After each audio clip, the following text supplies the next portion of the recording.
பொதுமக்களுக்கும் போக்குவரத்திற்கும் இடையூறு ஏற்படுத்தும் வகையில் பேனர்களோ விளம்பர பதாகைகளோ கட்சி சார்பில் வைக்கப்படவில்லை என்று புசி ஆனந்த் கூறியுள்ளார். தமிழக வெற்றிக் கழகத்தின் தலைவர் அவர்களின் உத்தரவு மற்றும் அன்பு கட்டளையின்படி கழகத்தின் சார்பில் நடத்தப்படும் அனைத்து நிகழ்ச்சிகளும் விழாக்களும் உரிய அனுமதியுடன் மிகுந்த கண்ணியத்துடன் கட்டுப்பாடுடன் இருப்பதை கழக நிர்வாகிகள் மீண்டும் உறுதிப்படுத்த வேண்டும். இதுவரை எந்த சூழலிலும் பொதுமக்களுக்கும் போக்குவரத்திற்கும் இடையூறு ஏற்படுத்தும் வகையில் பேனர்களோ விளம்பர பதாகைகளோ கழகம் சார்பில் வைக்கப்படவில்லை. நம் வெற்றி தலைவர் அவர்களும் பேனர்கள் மற்றும் விளம்பர பதாகைகள் வைப்புவதை விரும்புவதோ ஊக்கப்படுத்துவதோ இல்லை.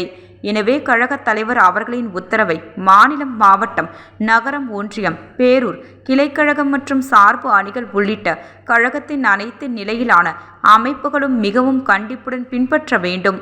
குறிப்பாக நகரில் மக்கள் அதிகமாக கூடும் இடங்களிலும் நெடுஞ்சாலை ஓரங்களிலும் கழகத்தின் சார்பில் பேனர்கள் எந்த காரணத்திற்காகவும் அறவே வைக்கக்கூடாது. இது தொடர்பாக நீதிமன்றம் பிறப்பித்த உத்தரவுகளையும் காவல்துறையின் வழிகாட்டு நெறிமுறைகளையும் அறிந்து கழக வழக்கறிஞர்கள் அணியின் உதவியுடன் செயல்பட வேண்டுமென்று கழக நிர்வாகிகள் தோழர்கள் அனைவரையும் கேட்டுக்கொள்கின்றேன். இவ்வாறு அதில் தெரிவிக்கப்பட்டுள்ளது.